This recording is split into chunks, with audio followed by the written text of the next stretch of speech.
¿Qué tal? En esta emisión estaremos viendo algunas situaciones que marca la revista Caras y Caretas del año 1955, con fotos y, como han visto al principio, un calendario del año con dibujos de Guido Bruberis. Vamos a detenernos primero en ese calendario, una ventana gráfica a la vida cotidiana y las celebraciones de aquel entonces. Así es. El artista eligió 12 días para ilustrar el año, buscando reflejar, según sus palabras, un nuevo sentido de simpatía y fraternidad en las ocupaciones y gremios que se multiplicaban. Muy interesante el concepto. No vamos a repasar los 12 meses uno por uno, pero sí veamos algunos ejemplos que capturan bien el espíritu de la época y el humor, particular de Bruberis. Por ejemplo, enero, el Día del Trabajador del Transporte. La escena es bien porteña. Un hombre fornido, en camiseta de tirantes, mira con aire socarrón a otro, más pequeño y flaquito. Un contraste cómico, ¿no? Casi costumbrista. Exacto, una viñeta sobre el esfuerzo y la mirada ajena. O saltemos a marzo, el Día de la Mujer. Aquí Bruberis nos mete en una oficina. Una mujer de negocios, muy moderna para 1955, con un traje llamativo. ¿Sí? Le da indicaciones con gesto firme a un hombre con anteojos, sentado y algo perplejo tras su escritorio. ¿Y el chiste? El pie de la ilustración dice: agregue una resolución de este directorio, es la mujer de negocio. Ah, claro. Es interesante ver cómo ya se reflejaba esa tensión, esa novedad de la mujer ocupando espacios, digamos, tradicionalmente masculinos. Sin duda. Y Bruberis lo capta con esa ironía amable que lo caracterizaba. No es una crítica feroz, sino una observación aguda de los cambios sociales que se estaban gestando. Claro. Otro ejemplo de su humor, quizás un poco más negro, lo vemos en agosto, el Día del Pescador Deportivo. A ver. Un hombre pesca muy tranquilo en un muelle, concentrado. Pero al lado suyo, en el agua, unas manos piden auxilio. Alguien se está ahogando. No puede ser. El pescador, impávido. La leyenda es un simple chiste. Una exageración sobre cómo una pasión puede abstraernos del mundo, ¿no? Tremendo. Y para cerrar este vistazo al calendario, octubre, el Día del Automovilista Deportivo. Ese también es muy bueno. Una escena totalmente absurda. Un auto de carrera estampado contra un árbol. Pero el piloto, en vez de lamentarse, se trepó al árbol y está agarrando una manzana. Increíble. El comentario es sin palabras. Bruberis usaba mucho este humor visual, casi surrealista por momentos. Sí, sí. Estos 12 días con sus chistes y personajes son un pequeño fresco de la Argentina de mediados de siglo. Exactamente. Y el artista detrás de estas imágenes, Guido Bruberis, es una figura interesante.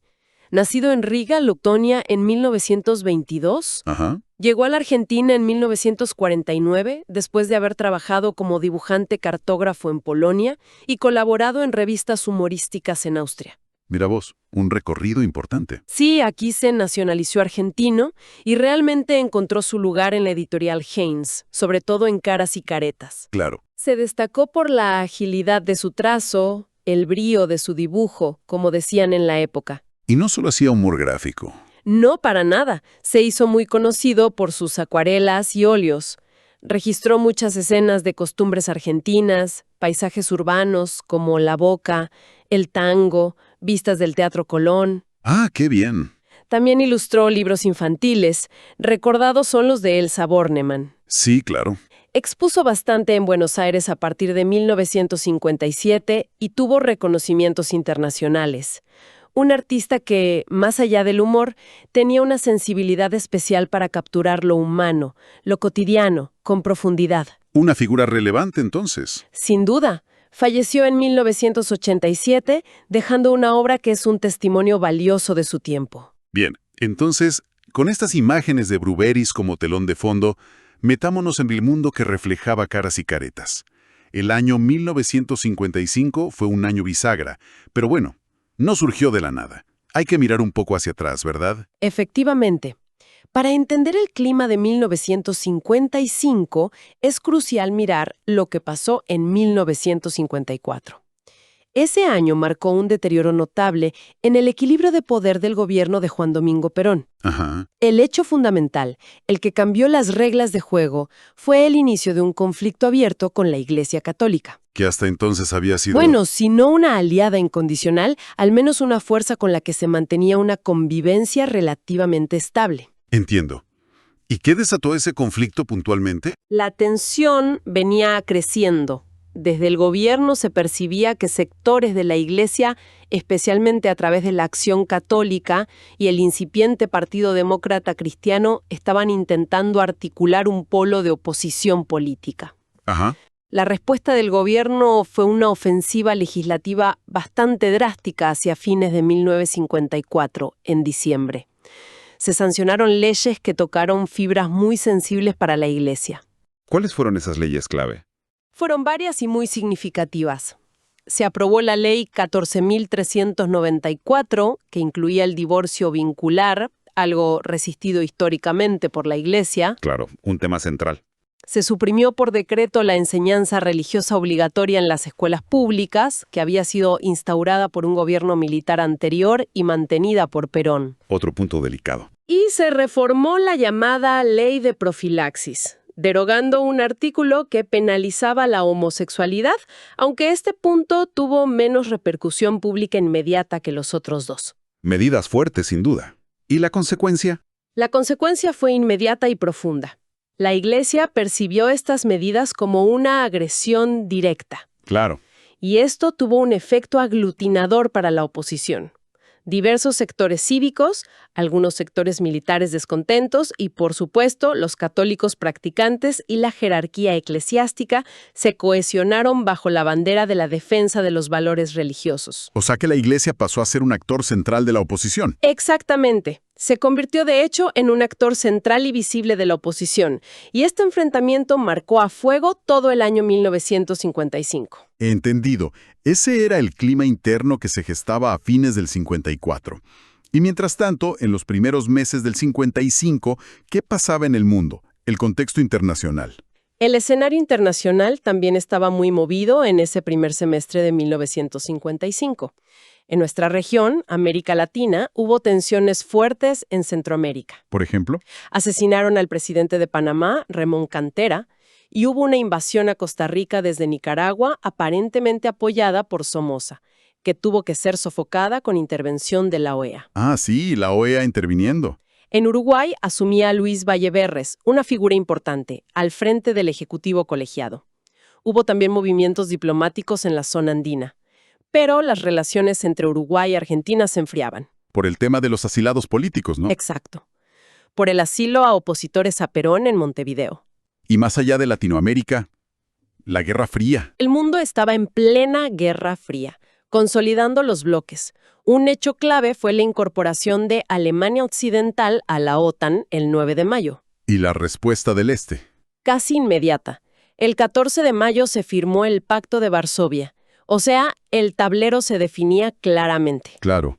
Un día después, el 15 de mayo, Austria recuperó su soberanía plena con el Tratado del Estado Austriaco, pero bajo la condición de declarar neutralidad permanente. Un cambio importante para Austria. Sí, y en el Reino Unido terminaba una era. Renunciaba Winston Churchill y lo sucedía Anthony Eden. El fin de una figura histórica. Y seguían las tensiones de la descolonización, sobre todo en el norte de África, Túnez, Marruecos, y la carrera armamentista nuclear continuaba con pruebas atómicas como la Operación Teapot de Estados Unidos en Nevada. Un mundo en tensión bipolar, claramente. Volvamos entonces a la Argentina de caras y caretas, a esos meses previos a junio de 1955, ya con ese conflicto con la Iglesia latente y este contexto internacional. ¿Qué tipo de noticias destacaba la revista? Si miramos las páginas de caras y caretas de, por ejemplo, marzo de 1955, vemos una intensa actividad oficial y social. A ver. Se cubren aniversarios como los 50 años del diario La Razón, que aspiraba a ser documento veraz y objetivo.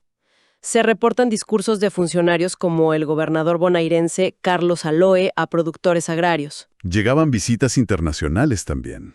Sí, expresidentes mexicanos como Alemán y Portes Gil, o figuras del espectáculo como Ginger Rogers. Y mucha presencia de Perón y del simbolismo peronista, imagino. Muchísima. Perón inaugurando la segunda Olimpiada de la Niñez y la Juventud en River Plate, con delegaciones de varios países sudamericanos y un homenaje a Eva Perón. Claro. Perón hablando a trabajadores rurales por la extensión de la jubilación a su gremio. Se otorgaba un premio millonario, el Premio América Juan Perón, a un científico francés. Todo muy centrado en la figura presidencial. El peronismo ganaba las elecciones en el nuevo Territorio Nacional de Misiones. Se inauguraba un Congreso Nacional de Productividad y Bienestar Social organizado por la CGT y la CGE. La CGT y la CGE juntas. Sí, la Central Obrera y la Empresarial. Incluso el triunfo de la selección argentina en el Sudamericano de Fútbol en Chile se le dedicaba a Perón. Hasta el fútbol. Hasta el fútbol. ¿Y en mayo seguía ese ritmo? Igual o más intenso. El mes arrancaba con el acto del Día del Trabajador en Plaza de Mayo y el discurso de Perón. Un clásico. Ese mismo día, Perón inauguraba el periodo legislativo dedicado a la juventud argentina. Había actos en recuerdo de Eva Perón y un evento muy significativo. ¿Cuál? Un acto masivo de la UES, la Unión de Estudiantes Secundarios, en el Luna Park, donde ratificaban su adhesión a Perón y él les entregaba simbólicamente la bandera del movimiento peronista. La UES, clave en esa estructura. Parece un Estado muy movilizado en mostrar presencia y apoyo popular. Totalmente. Se inauguraba una exposición industrial soviética en Puerto Nuevo, mostrando esa política exterior de tercera posición. Claro, relaciones con ambos bloques. El gobernador Aloe inauguraba un monumento a Perón y Evita en La Plata, que entonces se llamaba Ciudad Eva Perón. Se celebraba el 25 de mayo. Mucha actividad simbólica. En deportes, Fangio ganaba en Alemania y el boxeador Pascual Pérez retenía su título mundial en Tokio. Todo se cubría, pero el eje era la actividad oficial, los logros del gobierno, la figura del líder y la movilización popular organizada. Un Estado omnipresente, buscando reafirmar legitimidad. Buscando constantemente esa comunión indisoluble de ideales, como se decía, entre el líder y el pueblo. Y en medio de toda esa actividad, de esa aparente normalidad y cohesión que reflejaba la revista, llegamos a junio de 1955. Caras y Caretas titula en su portada: Historia de una semana que el pueblo no olvidará. Claro. Se refiere, claro, a los sucesos del 16 de junio. ¿Cómo los narra la revista? La crónica de Caras y Caretas es muy gráfica y sigue una línea argumental clara, la versión oficial de los hechos. Ajá. Comienza describiendo la sorpresa y la conmoción por el bombardeo aéreo sobre la Casa Rosada y otros edificios gubernamentales cercanos, como el Ministerio del Ejército. Un ataque directo al centro del poder. Inmediatamente destaca la rápida reacción del gobierno. Perón instalándose en el Ministerio de Ejército junto al ministro, general Franklin Lucero, quien asume el comando de las fuerzas leales, denominadas Fuerzas de Represión. Describe la defensa, entonces. Sí, detalla cómo las tropas del ejército leales tomaron posiciones, cómo se bloquearon calles con vehículos. Menciona el llamado de la CGT a los trabajadores para que salgan a las calles a cooperar con las Fuerzas Armadas.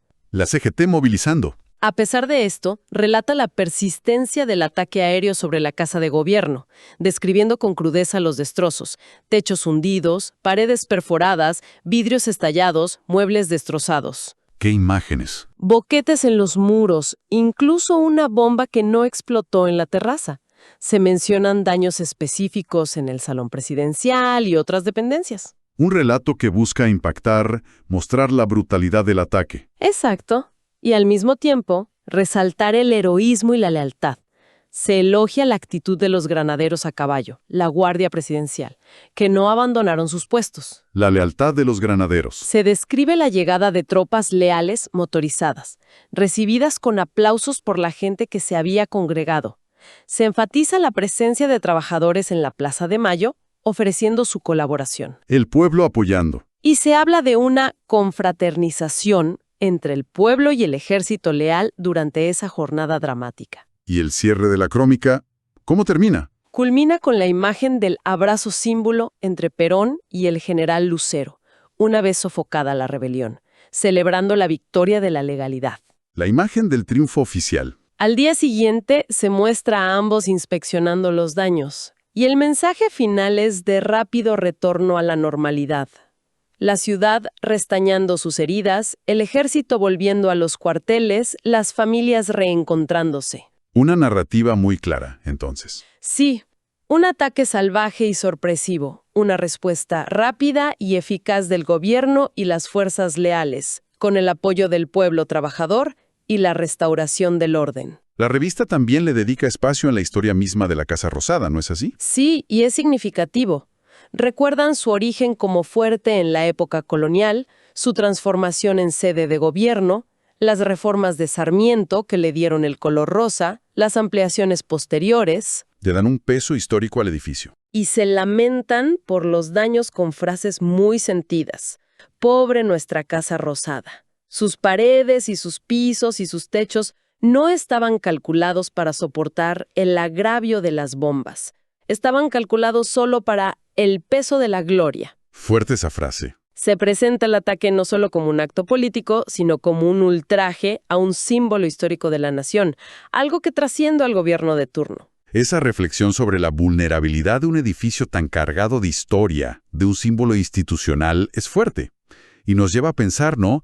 Considerando ese quiebre terrible de junio de 1955, ese ataque físico a la sede del poder democrático. Sí. ¿Qué hemos aprendido?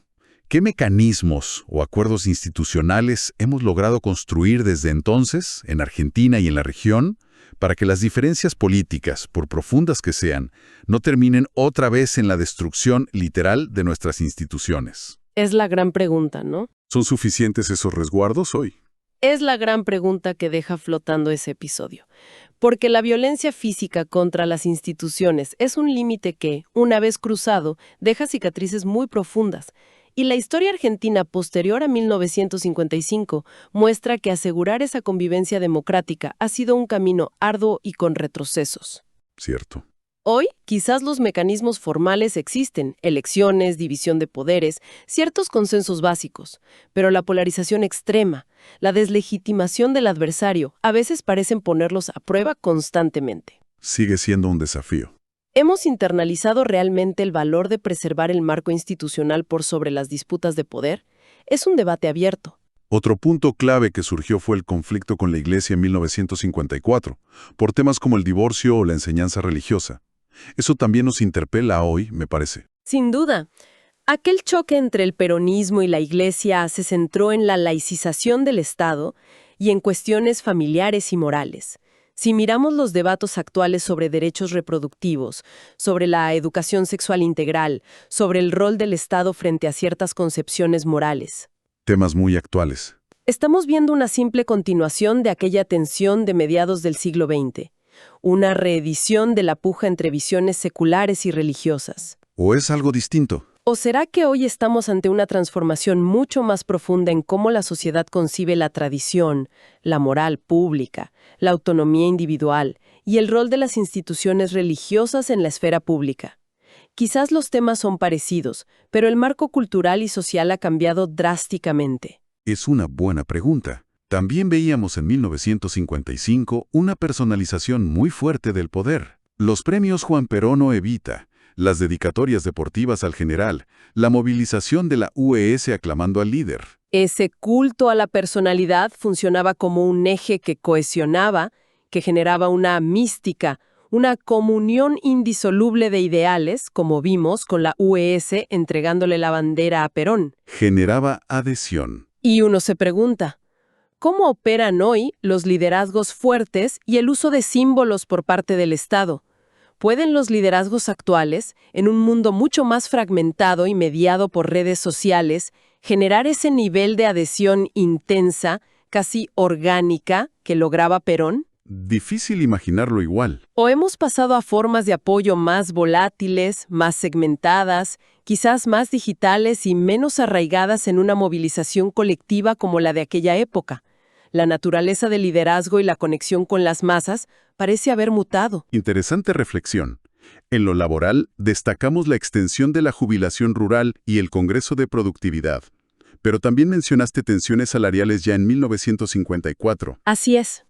El foco en 1955 parecía estar en ampliar derechos sociales y en buscar aumentar la productividad.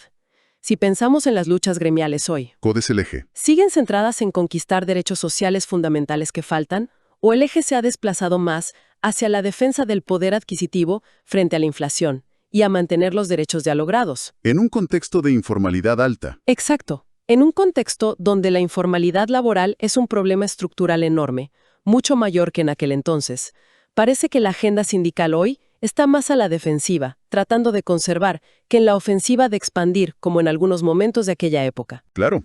Y mencionamos que Arrazón aspiraba a ser veraz y objetivo. Pero la crónica de Caras y Caretas sobre el bombardeo fue claramente una narrativa alineada con el gobierno. Ese es otro punto crucial para la reflexión. En 1955, el panorama de medios era mucho más concentrado y era común que los grandes medios tuvieran alineamientos políticos claros. Como muestra Caras y Caretas en ese caso. Hoy vivimos una explosión de fuentes de información, redes sociales, fragmentación de audiencias. La pregunta es si esta multiplicidad nos ha hecho ciudadanos más capaces de discernir la objetividad, de contrastar fuentes, O todo lo contrario. o si, por el contrario, ha generado más bien burbujas informativas, mayor polarización y una dificultad creciente para ponernos de acuerdo sobre los hechos básicos, haciendo casi imposible esa aspiración de un documento veraz compartido. Una paradoja de nuestro tiempo. Sí. Totalmente. Finalmente, la política exterior. Esa tercera posición, recibiendo al secretario de Marina de Estados Unidos, pero también inaugurando una exposición industrial soviética, comerciando con Checoslovaquia mientras se negociaba con la Standard Oil.